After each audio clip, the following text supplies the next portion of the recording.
nyanyian dan musik itu dilarang keras dalam Islam, bahkan disepakati ulama 4 mazhab bahwa itu haram, Rasulullah SAW mengharamkan alat musik lalu digunakan untuk bersalawat kepada beliau. Itu kan sama saja meledek, sama saja melecehkan. Termasuk kemungkaran yang banyak tersebar di akhir tahun adalah nyanyian dan musik. Ini kemungkaran yang dianggap biasa. Dan ini termasuk pesta utamanya. Nyanyian dan musik.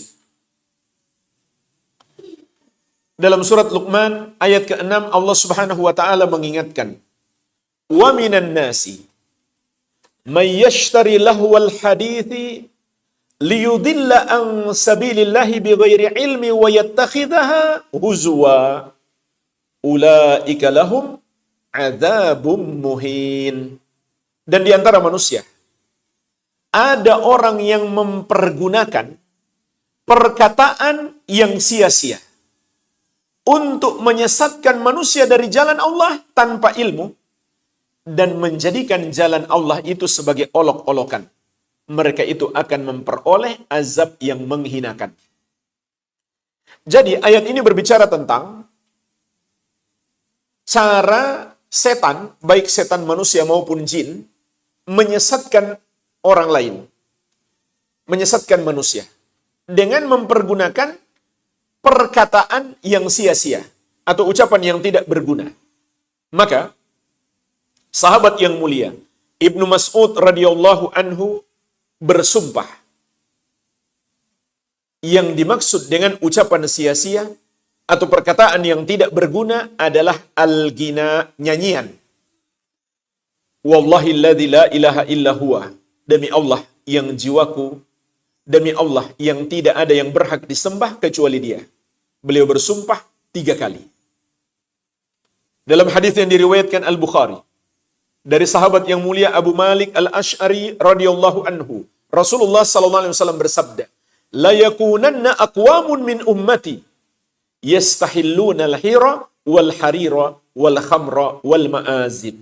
Akan ada nanti segolongan dari umatku yang menghalalkan 4 yang haram. Pertama, zina. Yang kedua, sutra bagi laki-laki. Yang ketiga, khamar. Yang keempat, alat-alat musik. Maka jelaslah, alat musik itu haram. Dan ini termasuk yang disepakati ulama 4 madhab, bahwa alat musik itu haram. Dan Imam Ibnu Hajar Al-Haytami dari madhab Syafi'i memasukkan musik, memainkannya maupun mendengarkannya dalam kitab beliau Az-Zawajir an Iktirafil Kabair, kitab yang khusus berbicara tentang dosa-dosa besar. Dan lebih parah lagi jamaah sekalian, kalau nyanyian dan musik itu digunakan untuk ibadah, digunakan untuk bersalawat, untuk berzikir kepada Allah Subhanahu wa taala, sampai ada konsernya. Subhanallah. Ini sebetulnya bukan maksiat lagi, ini kekufuran. Karena itu pelecehan kepada Allah Subhanahu wa taala dan pelecehan kepada Rasulullah sallallahu alaihi wasallam. Andai mereka tidak memiliki uzur karena kebodohan mereka, niscaya mereka telah masuk dalam kekafiran. Hanya saja karena mereka bodoh, mereka mengira itu adalah ibadah, mereka tidak bermaksud melecehkan Allah dan Rasulnya, semoga mereka masih memiliki uzur.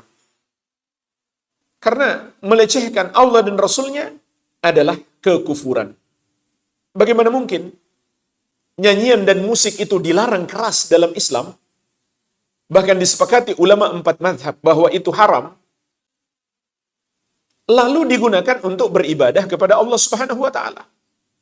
Rasulullah SAW mengharamkan alat musik, lalu digunakan untuk bersalawat kepada beliau. Itu kan sama saja meledek, sama saja melecehkan. Padahal Allah Subhanahu wa taala mengingatkan, "Qul abillahi wa ayatihi wa rasulihi kuntum tastahzi'un." Katakanlah, apakah dengan Allah dan dengan ayat-ayatnya dan dengan Rasulnya kamu mengolok-olok, kamu jadikan bahan candaan, bahan tertawaan?